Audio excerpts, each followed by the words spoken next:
Buen día a todos. Sin duda que el continente de la esperanza, como le ha llamado el Papa Juan Pablo II a América, y particularmente a América Latina, vive tiempos de cambio, tiempos interesantes. El domingo anterior, en Argentina, Javier Milei, extraído de la antipolítica, del liberalismo económico, ha barrido con el candidato del gobierno, de la línea kirchnerista del peronismo histórico de Argentina.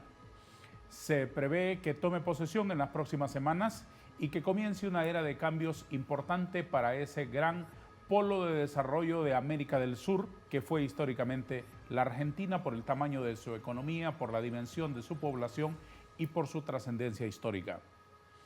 ¿Qué ocurre en Argentina? ¿Cuál es el ejemplo que se puede tomar de lo que ahí ha ocurrido en esa jornada electoral? ¿Y qué ocurre en Honduras? ¿De qué clase es nuestra democracia? ¿De qué calidad es la democracia y las instituciones de derecho de nuestro país? Un análisis combinado de ambas realidades con reflexiones profundas que nos dejarán sin duda alguna nuestros invitados.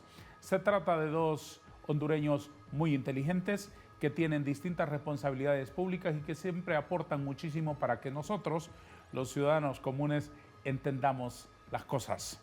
Le doy la más cordial bienvenida al director de Macrodato, doctor Carlos Calix, y al secretario de Relaciones Internacionales del Partido Liberal de Honduras, don José Luis Moncada. Licenciado Calix, es un gusto recibirle esta mañana. Muchas gracias, siempre un gusto estar en Azteca y claramente en este programa. Igualmente, muchas gracias por estar aquí, doctor Moncada, es un placer recibirlo. Darío, un gusto estar en su programa, venir a TV Azteca y sobre todo compartir con usted, que es más inteligente que nosotros. Nada que ver, nada que ver, nada que ver. Usted empieza muy generoso. ¿Vieron el partido anoche? Es imposible comenzar una plática hoy entre hondureños sin comentar fútbol. Si se le puede calificar a esos partidos, ¿verdad? Porque eso fue una cosa que de norma o disciplina arbitral no tuvo absolutamente nada, Darío. Sinceramente, da pena con CONCACAF. Yo no sé si esa acción corresponde, pero yo después de los 9 minutos yo me hubiera retirado, realmente. No hubiera permitido. 9 y 6 minutos, son 15 minutos extras con un árbitro que fue evidente cuál fue su papel. ¿A usted le gusta el fútbol? ¿Vio el juego? Sí, por supuesto. Creo que tenemos uno de los mejores técnicos en la historia que ha venido al país y que por supuesto nos dejó un legado de glorias en el pasado y creo que realmente es el candidato idóneo para estar en la selección. Me parece que el planteamiento tuvo que haber sido un tanto más ofensivo y claramente creo que quizás con ese planteamiento que se tuvo ayer pues fueron los resultados. No tenemos que haber esperado hasta llegar al final, ¿no? Así que creo que por ahí pasó el asunto, ¿no? Una equivocación en el planteamiento. Bueno, eso ya es un tema que sucedió en medio del partido, pero si hubiese salido tal como, digamos, salieron acá en Tegucigalpa, creo que otra cosa hubiese sido. No hubiéramos esperado hasta el final. Sí, por supuesto. En cualquier caso, es notoria... Palma pidió disculpas ya, ¿verdad? La mano de la mafia, ¿no? De que siempre quieren que bajo cualquier circunstancia México esté en los torneos, sobre todo en la Copa América esta que se va a desarrollar en Estados Unidos, porque el atractivo de público mexicano a las taquillas, a las entradas, a las graderías de los estadios es muchísimo mayor que el de cualquier otra selección. Lo que pasa es que si ya sabemos que muy probablemente va a haber mafia en México, en Centroamérica, en Honduras, en todos los aspectos, entonces hay que estar preparados para todo. Hay que redoblar esfuerzos, por supuesto. Sí. Para todo. Sí, para todo. Claro, hay que jugar contra el árbitro también. Totalmente de acuerdo. Totalmente de acuerdo. Entonces hay que dentro redoblar y esfuerzos. fuera de la cancha. Hay que redoblar esfuerzos y ganar dentro y fuera de la cancha. Así es. Muy bien, hablemos del asunto que nos convoca hoy. ¿Por qué ganó Milei en Argentina, don Carlos? Porque hizo un planteamiento sumamente estructurado, porque rompió esquemas, porque en 2019 inicialmente tenía 0 votos, efectivamente no había participado en ese momento como presidente, pero vemos un crecimiento muy interesante en 2021, cerca de 315.000 votos, y para 2023 estamos hablando de 14,5 millones de votos. Una cosa impresionante, un caso de estudio bárbaro si lo vemos desde ese punto de vista, no solamente para Milei, sino también para Massa, desde el punto de vista de lo que representa un ministro de Economía con una inflación terrible para Argentina, pero que también estuvo a punto ser presidente de la República de la Argentina. Hasta antes de, digamos, la emisión de ese debate, Milei aventajaba por 2.7 hasta 3 puntos porcentuales a Massa.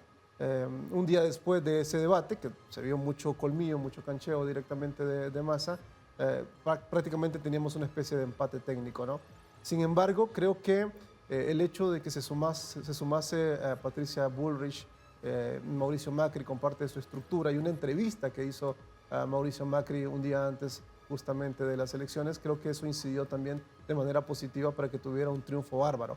Así que esa construcción no solamente viene de 2019 a la fecha, sino también el hecho de su exposición constante en los medios de comunicación con criterios sumamente importantes, basados realmente en los principios básicos, digamos, de la teoría económica, sustentados sobre todo en la Escuela Austriaca de Economía, dieron, digamos, las luces suficientes para que Milei desde 2014 hasta 2019 en primera instancia se diera a conocer y que por supuesto demostrase que las cosas podían cambiar en una Argentina que realmente merece un mejor destino que el que ha tenido hasta el momento. ¿Desde cuándo es integrante de las cámaras Milei?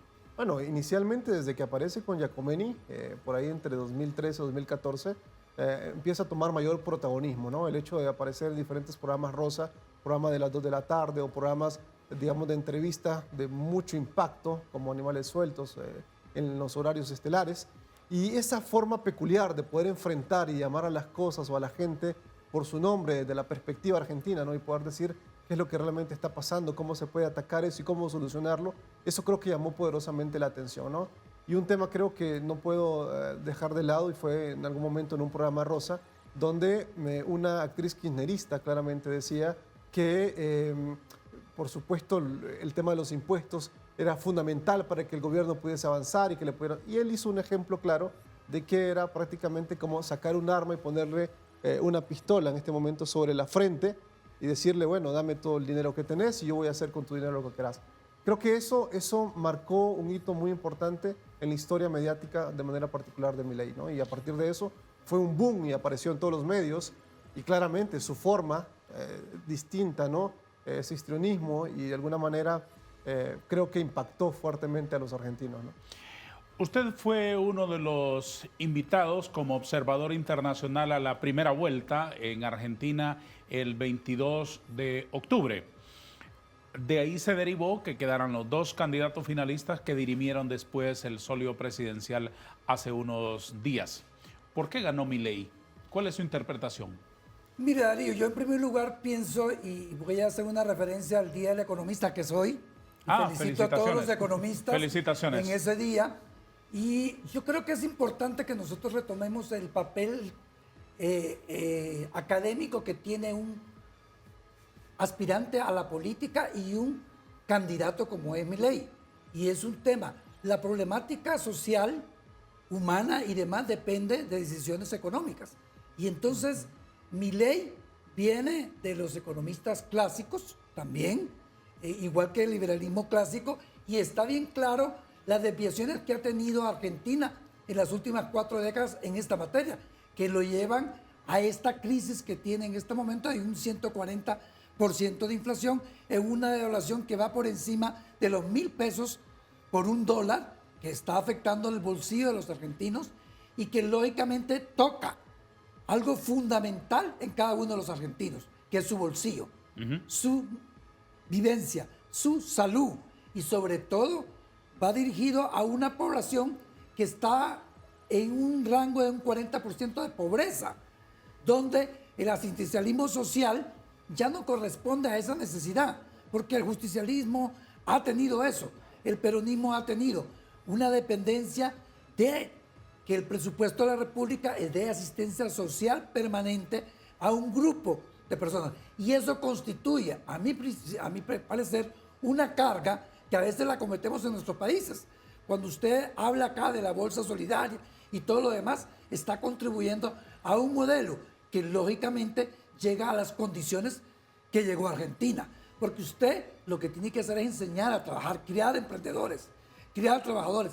Él lo decía en una entrevista ayer, yo les voy a enseñar a pescar, un tema japonés que hemos utilizado mucho tiempo. Entonces, y por otro lado, Yo que trabajo mucho con los jóvenes, el discurso de Milei es de libertad.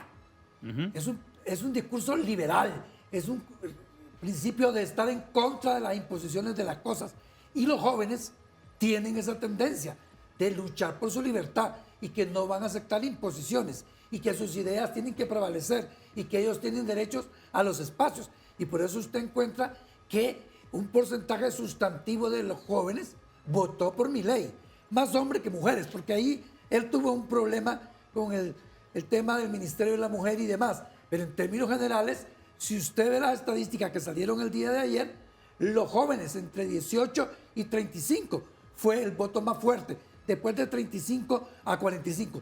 De 45 adelante comienza a bajar un poco y se fue para el lado de Massa. ¿Qué percibió usted en la elección del 22 de octubre en Argentina respecto a la percepción que tenían los votantes, particularmente los jóvenes, sobre los candidatos y particularmente sobre Javier Milei? Mire, en términos particulares, Darío, yo fui invitado por la gente de Milei a ver el proceso electoral. No fui invitado oficial, sino que el grupo de Milei, porque tengo unas relaciones con ellos, me cursó una invitación para acompañarlos, me dieron acceso al búnker de Milei, estuvimos muy cerca de él y pude dialogar abiertamente con mucha gente, independientemente si era o no era de Milei. Y encontré que la gente ocupaba un cambio y necesitaba un cambio. Y que lo que había pasado ese domingo había sido un fraude.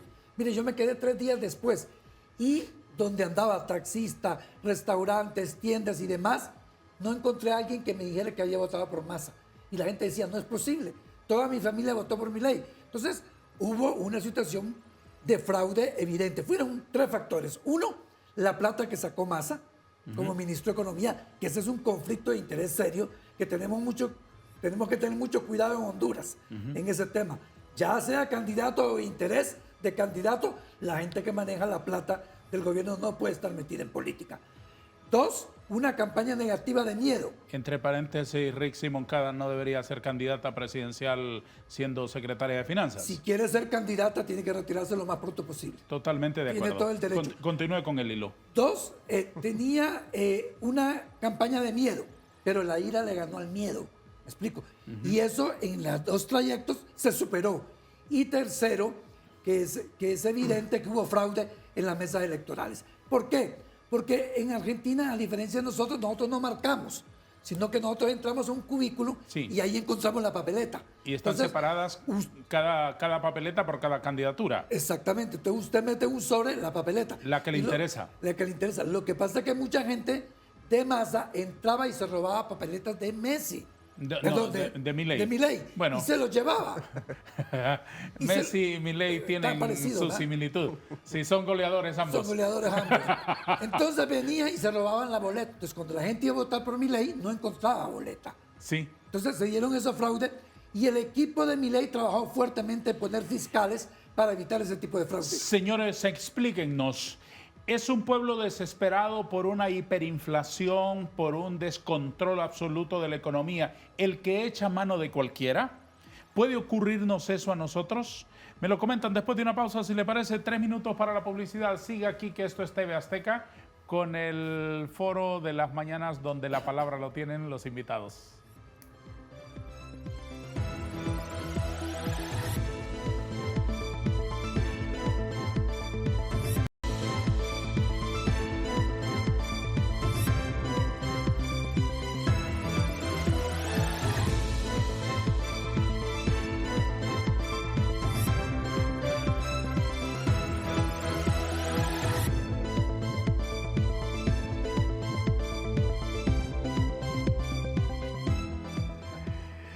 Doctor Calix, ayúdenos a entender en 30 segunditos una puntualización. ¿Qué pasó con el Milei del 22 de octubre y qué pasó con el Milei del domingo anterior?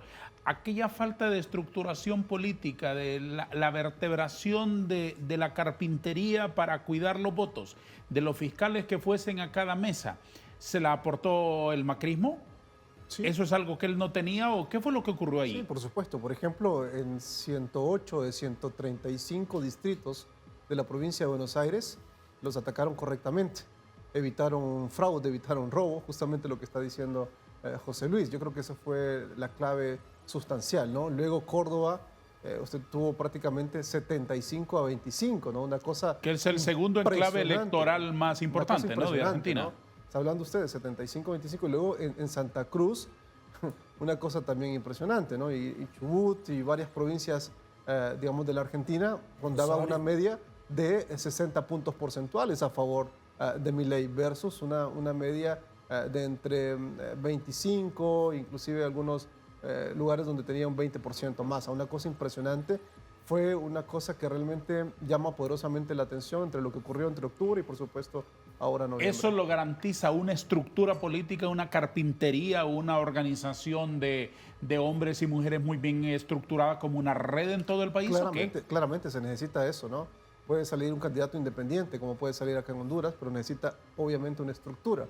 Eso hay que tomar en cuenta. De hecho, Milei podrá tener muchas capacidades y su grupo muy cercano, extraordinarias capacidades sustentados, como digo, y parados en hombros de gigantes, pero va a necesitar alrededor de 4.000 personas de alto nivel que pueda estar en puntos claves en el gobierno, ¿no? Evidentemente, él va a decir que, y ha dicho que va a ser un estado un poco más pequeño, poco a poco, ¿no? De hecho, él se autodenominaba minarquista en su momento y anarcocapitalista, y eso es lo que llamaba la atención, sobre todo en algún momento. Don Carlos y don José Luis, las poblaciones desesperadas con una inflación impresionante que no ajusta para llegar a fin de mes, con una locura por una economía completamente distorsionada, sin oportunidades, sin ver el futuro más allá de media cuadra, ¿eligen a cualquiera? No, no eligen a cualquiera.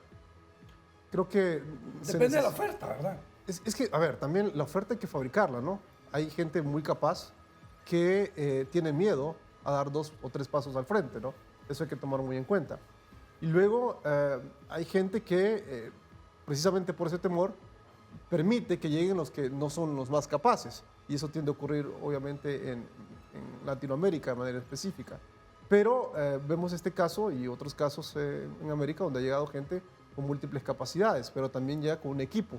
Y que previamente a llegar al gobierno tienen una especie de equipo en la sombra que de alguna manera les ayuda a poder gobernar cuando ya están en el poder. Es decir, las masas no es que se desesperan y eligen al primer loco que aparece con un discurso antisistema. Un porcentaje sí. Pero es que, José Luis, el pueblo no se suicida.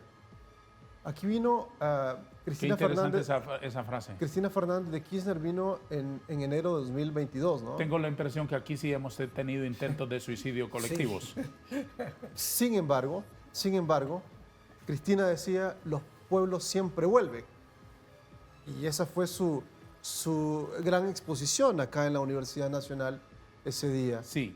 Bueno, los pueblos le han demostrado que vuelven, ¿no? Y que el pueblo se da cuenta que en algún caso no va a perder la batalla, sino que la va a dar. Y la ha dado, por ejemplo, en la Argentina. Eso es un ejemplo claro. Y acá necesitamos hacer que la gente comprenda la importancia de la libertad. Eso fue, creo que, la gran diferencia que tuvo Milei. No solamente con el hecho del nombre del partido, sino la importancia que le dio a la libertad como tal. Cosa que necesitamos en este país, hacer que se valore la libertad. ¿Qué encierra ese concepto de Milei de la libertad avanza? ¿Únicamente el liberalismo económico? No, por supuesto que no. Es comprender de manera muy sencilla que, por ejemplo, la costa norte nosotros hemos sido siempre y hemos tenido esa bondad de disfrutar la libertad. Venir a Tegucigalpa y darse cuenta que en cada esquina hay una garita, hay un guardia de seguridad y usted cuenta en cada una de esas esquinas una cantidad impresionante de guardias, que cada vez tenemos cercos más altos y que los niños no disfrutan lo que nosotros disfrutamos cuando niños. Es comprender que se ha perdido la libertad y que estamos de alguna manera nosotros permitiendo eso. Entonces, si empezamos a decirle a la gente, miren, vamos a darle un poco más de seguridad, porque de alguna manera quien da seguridad en este momento es el sector privado, no el público. Entonces, en la medida que nosotros podemos demostrarle a la gente que la seguridad es una parte de esa libertad que requerimos, pues la gente va a irlo comprendiendo cada vez más, Darío. Ahora, Darío, pero la libertad se puede entender de una manera diferente y aquí tenemos que profundizar un poco en el tema educativo y el tema cultural. ¿Cómo? Porque yo sí creo que las masas pueden elegir a alguien que tenga capacidad cuando tenga un mínimo de educación, de cultura y orientación, que es lo mejor. Pero la libertad, vista como fue planteada por Milei, hay que tener mucho cuidado. Porque mire, cuando nosotros vemos esos colectivos del Partido Libre en la calle, ellos creen que son libres, que tienen esa libertad de andar en la calle generando violencia. Y que para ellos ese es... Eso es un ejercicio de Es un libertad. ejercicio de libertad y de democracia, según lo entienden Pero eso ellos. es erróneo. Y eso es totalmente erróneo. Y usted lo mira. Y lógicamente sabemos que detrás de esa acción hay dinero, porque muchos de ellos están en una extrema pobreza y necesitan tener ingresos. Entonces, el tema de libertad hay que entenderlo muy bien, y en qué momento y a quién se le da. Porque hay que cuidar ese tema cultural y ese tema de necesidad económica, esa condición de pobreza y extrema pobreza que a veces, en términos generales, los gobiernos comunistas y socialistas quieren mantener, porque entre más pobre, mejor pueden controlar. Y veas el caso de Cuba, veas el caso de Venezuela. No iría el caso de Nicaragua, que tiene un híbrido diferente de lo que son los otros dos, pero así es. Mientras usted tenga a la gente con pobreza, limitada de acciones y limitada de muchas oportunidades, usted va a poder controlar. Y esa libertad se utiliza de otra manera. Pero José Luis ha dicho algo sumamente interesante, ¿no? Yo creo que digamos, la centro derecha o quienes consideran estar en la oposición en este momento deben de tomar en cuenta que se debe recuperar la importancia de la palabra libertad.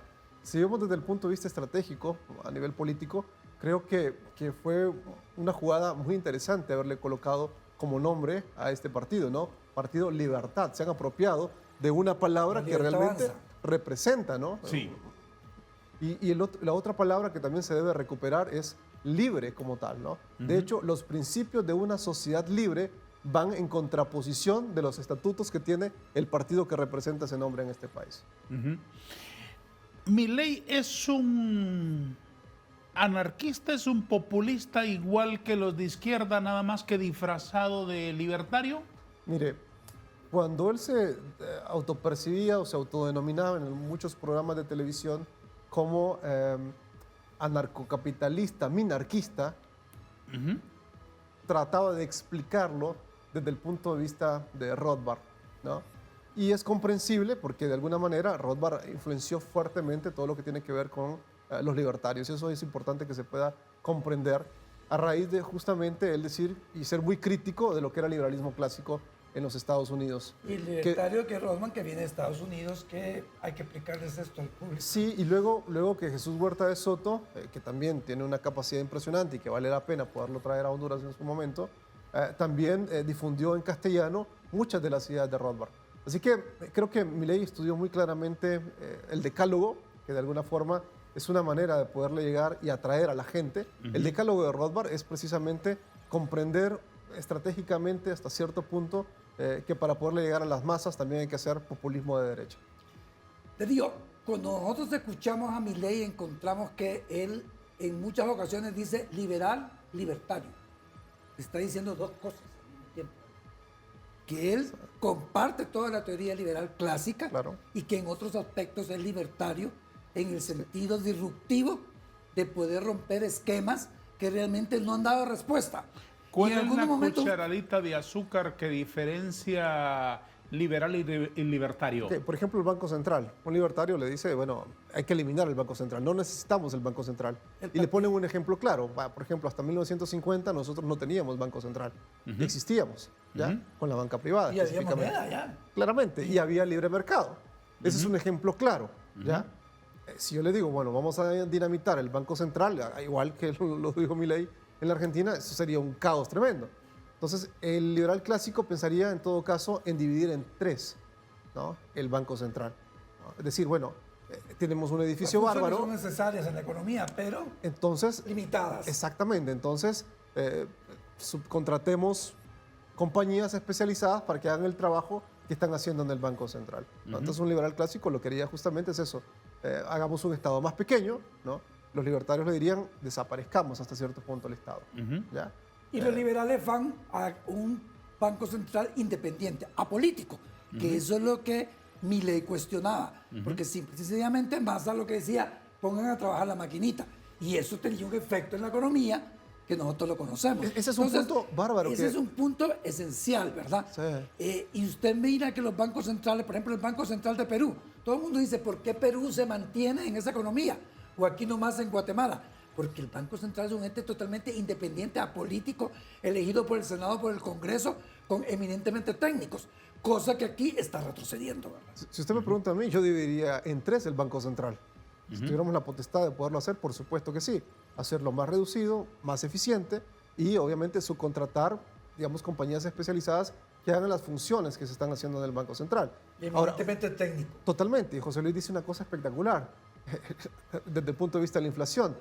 En el Banco Central se registra prácticamente el fenómeno monetario, que es justamente la emisión constante de dinero. Y eso es uno de los principales problemas, tal como lo decía Friedman, de, digamos, la inflación en el país. Y eso es lo que le ha ocurrido en Argentina. Yo le pongo un ejemplo claro del por qué creo que la gente se enojó tanto con los kirchneristas en los últimos años. Y es que en 2014 usted iba a la Argentina y compraba con 120 pesos una docena de empanadas, ¿no? O pastelitos, como le decimos nosotros acá en Honduras, ¿no?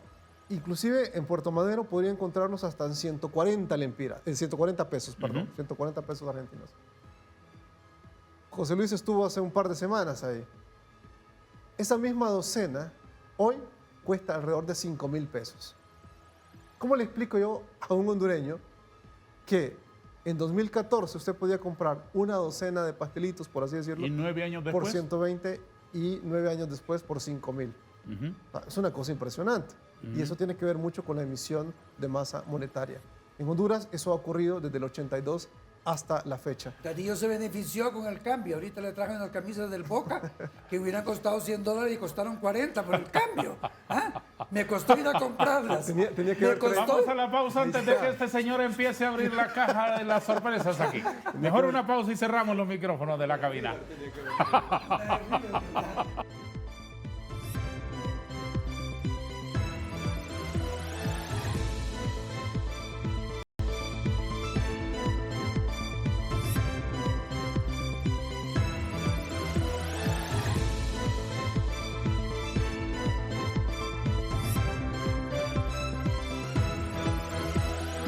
A ustedes que conocen muy bien la realidad de Argentina, doctor Calix, ¿cuánta garantía de éxito tiene la propuesta económica de Milei para el momento difícil que viven las finanzas de ese país? Es una probabilidad binomial, definitivamente, ¿no? O sea, un 50% de probabilidades.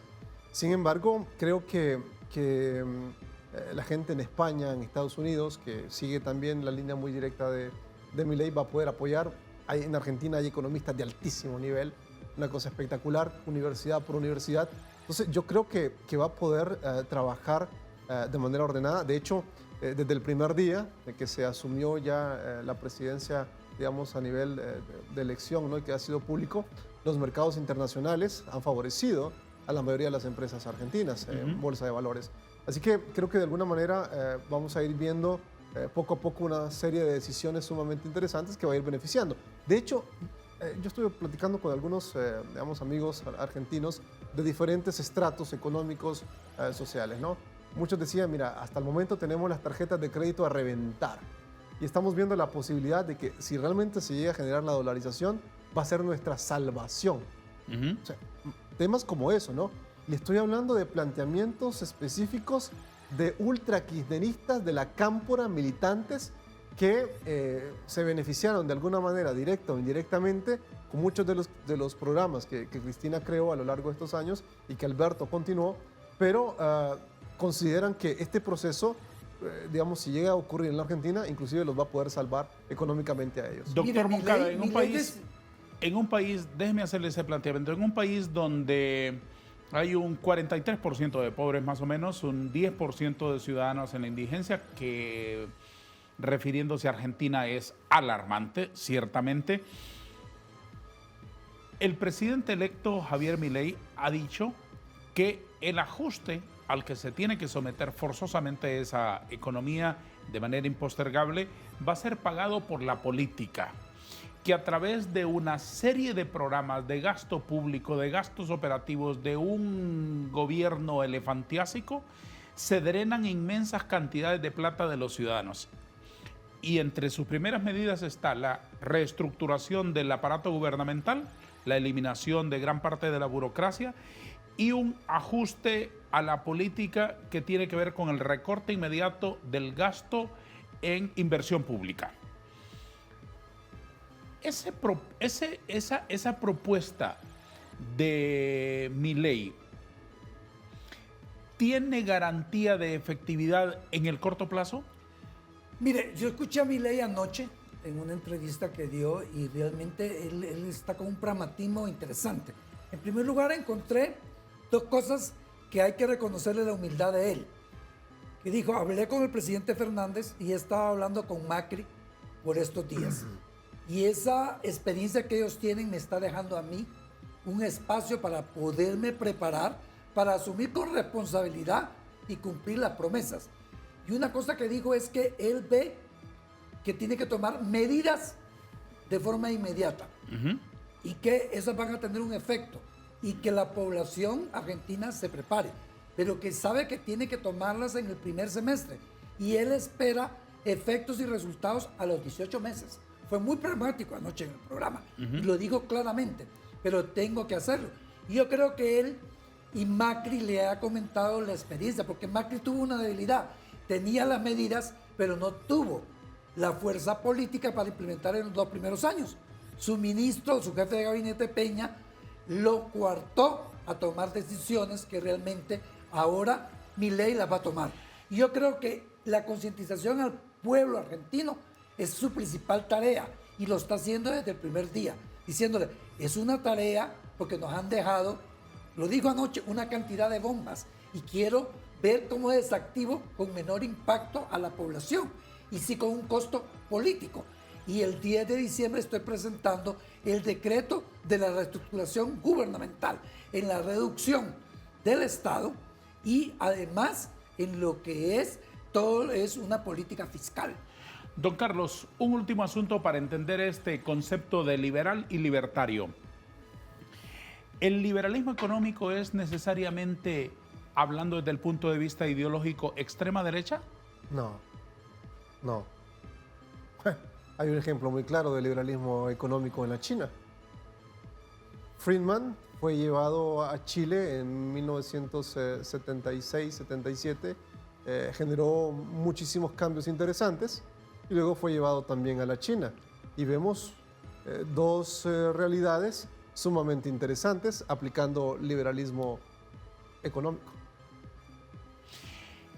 Un candidato como Milei, disruptivo, como Trump en los Estados Unidos o como otros, bueno, Trump no es un buen ejemplo, como otras figuras en América que surgen para romper bipartidismos históricos, como el caso de Milei ahora en Argentina frente a la Unión Cívica Radical y al peronismo, ¿es peligroso para la democracia?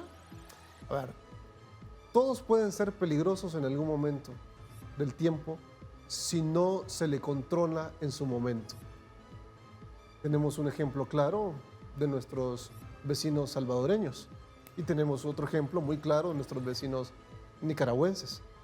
En El Salvador, creo que las políticas generadas por Bukele han sido vistas de manera positiva en múltiples lugares, no solamente en Honduras, ¿no? Pero las políticas de seguridad, las políticas económicas, porque los indicadores económicos de El Salvador están mejorando, pero muy lentamente. Pero estoy hablando desde el punto de vista de la imagen, en términos generales del Bukele, ¿no? Que inclusive acá han dicho en muchísimas ocasiones, necesitamos un Bukele para Honduras, ¿no? Y ahora dicen, necesitamos un Milei para Honduras. No, necesitamos un hondureño que tenga las capacidades suficientes para tomar decisiones a veces impopulares, pero decisiones que transformen el país y que generen un cambio radical en un país que lo necesita como este. La presidenta en su momento dijo, tenemos 74-75% de pobreza. El INE hoy vuelve a ratificar ese mismo 73,6% de pobreza, lo mismo que dijo la presidenta hace 2 años, significa que no se ha movido. ¿Qué significa esto? Que sí necesitamos alguien que pueda tomar decisiones impopulares, pero realmente eficaces para que la gente pueda evidentemente tener una mejor calidad de vida. Sin embargo, contestando la pregunta que usted hace en relación a Bukele, tal como lo estaba diciendo, Bukele está dando algunas soluciones, pero se está convirtiendo en un autoritario más como cualquier otro de izquierda o de derecha, indistintamente de lo que sea. Por eso necesitamos que las instituciones puedan controlar en términos generales. ¿Qué va a pasar, por ejemplo, con la oposición de Bukele en su momento? Cuando él ya se sienta dueño, amo y señor poderoso del Salvador. ¿Qué va a pasar con esa oposición? O sea, hay que verlo, ¿no? En su momento, él irrumpió en el Congreso Nacional Salvadoreño y desde ahí fue categorizado como un populista divino porque había dicho que Dios lo había llamado y le había dicho que irrumpiera en el Congreso. Esas ya son, digamos, destellos autoritarios. Es cierto que la mayoría de los países en el mundo en este momento van hacia esa línea, no quieren que se les resuelvan problemas indistintamente de que sea bajo un modelo democrático. Y ante el desgaste de las instituciones políticas tradicionales, la explosión de personajes de la antipolítica, de personajes raros sí. en la fauna política, recién llegados a la fauna política, ¿tienen futuro o este es un análisis excesivamente superficial? No, es muy sencillo, se lo puedo decir con los dedos. 1, 2, 3, 4, 5, 6 de cada 10 hondureños no creen en los partidos políticos. Se podrían autodenominar independientes. Eso significa que si surge una figura que tenga el arrastre para atraer a esos independientes y que llegue, tal como lo dice José Luis, a esa masa poblacional etaria de entre 18 y 24 años, y luego logre convencer a la generación Z, creo que podría ser un cambio estructural y puede llamar la atención justamente de esa población que está cansada justamente de los partidos políticos. ¿Cuál es su interpretación de ese fenómeno? Mire, Darío, yo voy a entrar en un tema que yo creo que a usted y a Carlos lo debemos de ver de esta manera, y es que yo siento particularmente, y no quiero marginarme o excepcionar el tema del liberalismo, pero siento que el liberalismo está surgiendo en América Latina. Más allá de hablar de una extrema derecha, siento que el liberalismo, miren lo que pasó en Colombia, en Bogotá, Galán, el nuevo liberalismo llegó al poder. Es decir, entonces la gente se está ubicando no en una extrema derecha, que es radical en algunos aspectos, ni una extrema izquierda que está demostrando fracasos. Y es más, usted ve líderes de la izquierda ahorita en el poder que a veces se van un poco para el centro, porque se están dando cuenta que la población está demandando esa posición. Entonces, yo sí creo que si usted viene con un discurso liberal, clásico, adaptado a la condición de cada uno de los países, usted va a poder tener una respuesta y una reacción. Ahora bien, partidos o ideologías liberales, porque a veces hay liberales que no están en un partido liberal, con el título de partido liberal, están en otros partidos con otras denominaciones, pero tienen filosofía liberal y están resurgiendo. Yo lo veo y por eso yo estoy muy pro que mi ley va a tener un efecto en América Latina contundente. Y no digo, yo creo que está pasando la frontera de América Latina con unas proposiciones muy claras en sus 3 principios de respeto liberales que él tiene, clásicas, pero adaptadas a una condición actual de la necesidad de la población, donde no queremos ver un extremo de izquierda, como nos quieren llevar acá, ni una derecha radical, que a veces en algunas cosas son comunes o parecidas. Y yo sí veo. Entonces, para mí, en términos particulares, como liberal de más de 40 años, esta es una oportunidad magnífica y especial para que resurja en América Latina y en términos particulares la filosofía liberal, la doctrina liberal, con buenos liberales, lo aclaro, ¿verdad? Con liberales auténticos, no esos que pasan por 4 años, o aquellos que no se comportaron como liberales, o que tienen antecedentes, o que realmente no corresponden al liberalismo, que tiene un interés general y no particular.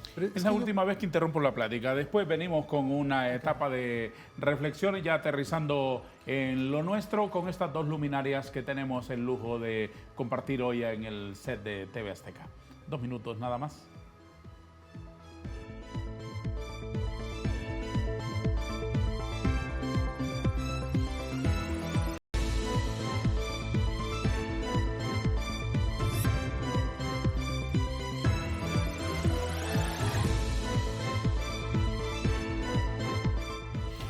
¿En qué le falló la izquierda a pueblos como Argentina y a otros en donde es inminente su derrota?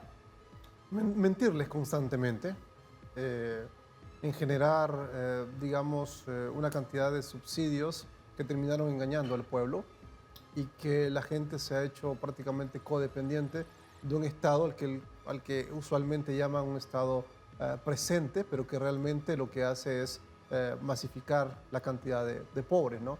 Eso creo que ha sido uno de los principales temas en la Argentina. Uh-huh.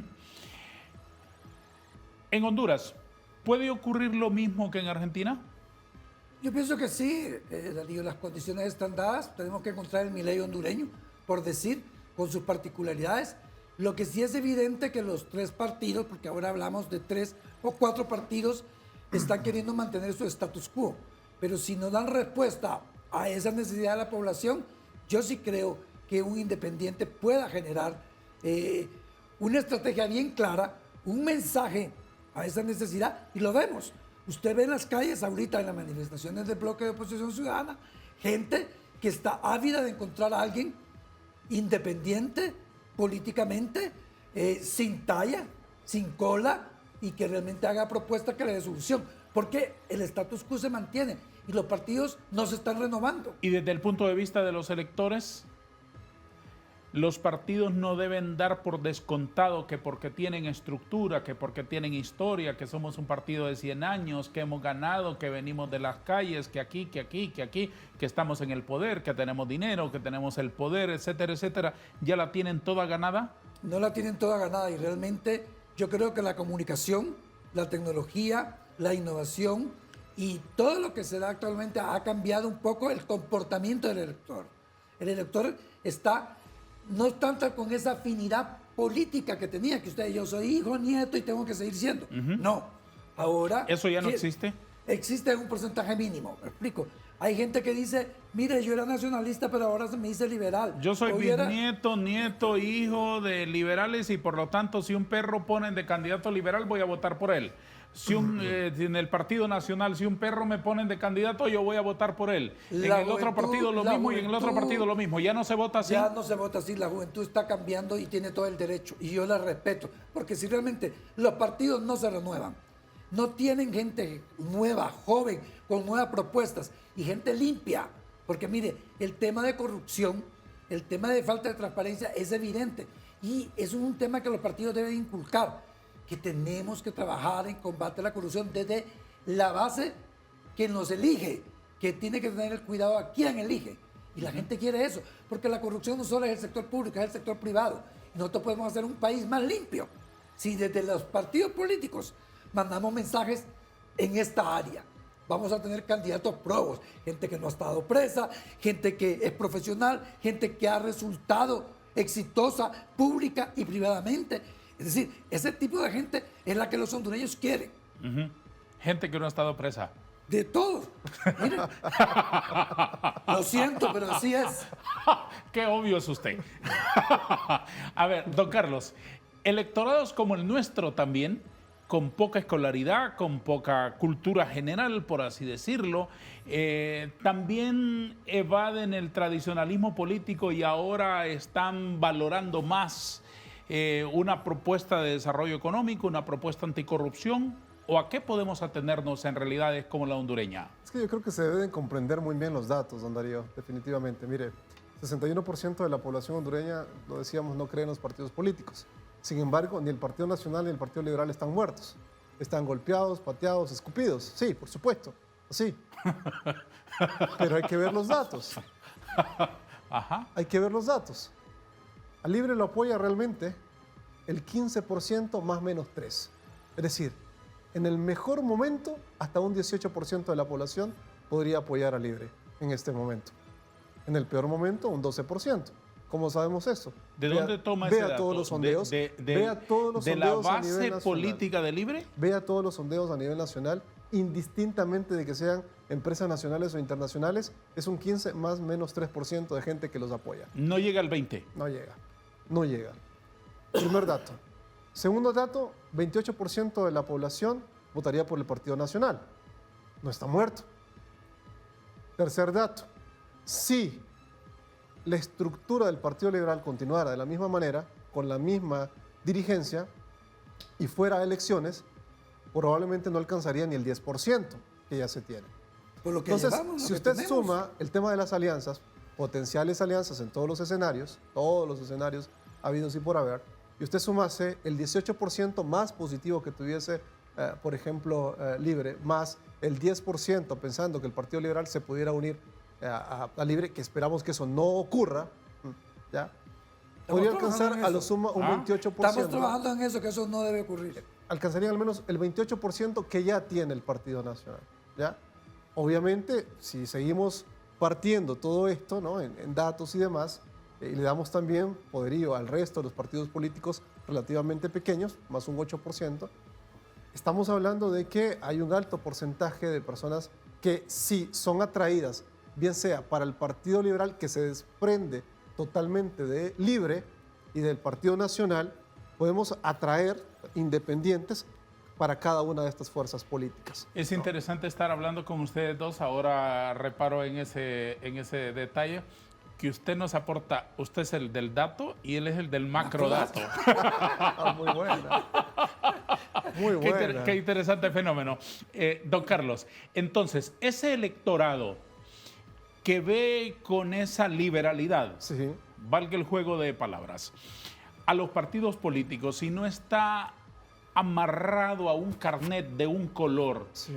y toma en cuenta otras propuestas, ¿es el mismo electorado que puede ver con otros ojos las alianzas incluso entre desiguales? Sí, definitivamente. Lo que pasa es que tiene que haber algo donde haya hasta cierto punto similitudes. Por ejemplo, ¿cómo le podemos vender a un independiente la importancia del liberalismo que estaba hablando José Luis?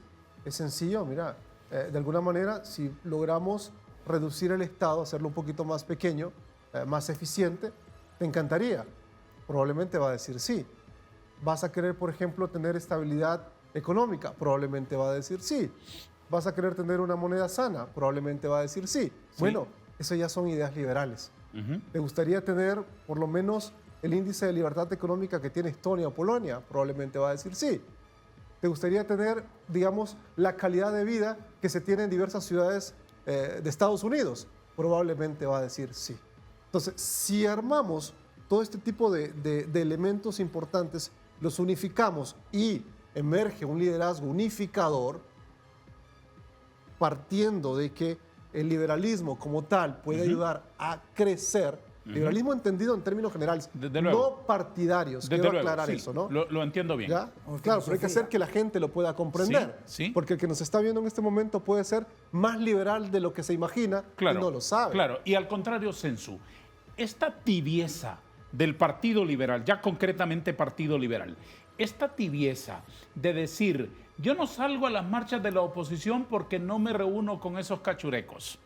Yo no salgo a las marchas de la oposición porque Nasrallah le puede hacer sombra a mi liderazgo. Partimos de egos y de malas interpretaciones de la realidad y unas equivocadas lecturas del momento histórico que vive el país. O por el contrario, estoy en la práctica de todos los días con Libre y me abrazo al melismo como práctica de las prácticas más ortodoxas de la política, pero me da vergüenza tomarme una foto con Mel. ¿Qué va a decir la gente?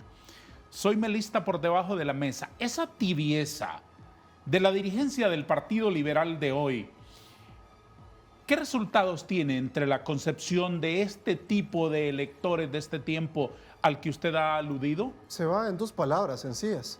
Lo ven como hipócritas y oportunistas. ¿Usted qué dice?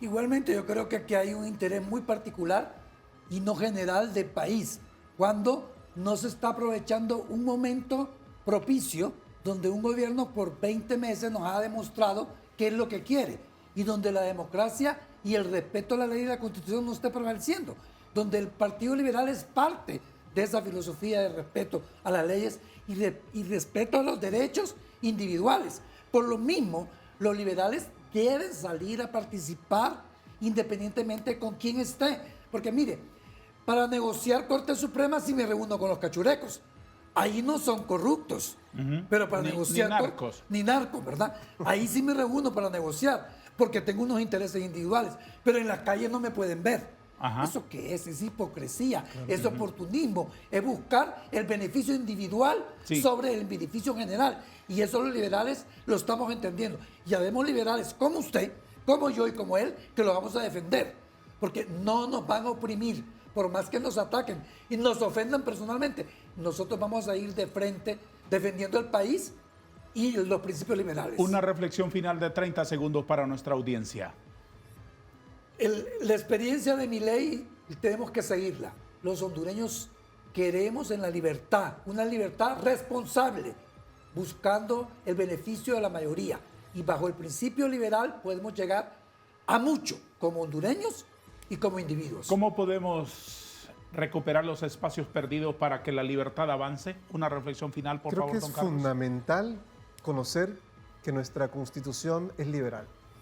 Tenemos una Constitución muy interesante que creo que debe ser estudiada de mejor forma y, por supuesto, es muy importante hacerle comprender a la gente que las libertades en términos generales nos hacen ir siempre hacia adelante. Así que creo que ese es uno de los caminos importantes y ver lo que han hecho en otros países, cómo han logrado la libertad económica en términos generales. Doctor Calix, muy agradecido. Doctor Moncada, muy agradecido por su comparecencia y sus brillantes aportes a nuestra teleaudiencia. A la orden, Darío. Muchas gracias y muchos éxitos. gracias. Les espero muy pronto, Muy cuando quieran regresar. Gracias. Don Carlos Calix, director de Macrodato, un politólogo, un especialista en todos estos asuntos, y don José Luis Moncada, un prestigiado economista y secretario de Relaciones Internacionales del Partido Liberal. A todos, gracias. Adiós.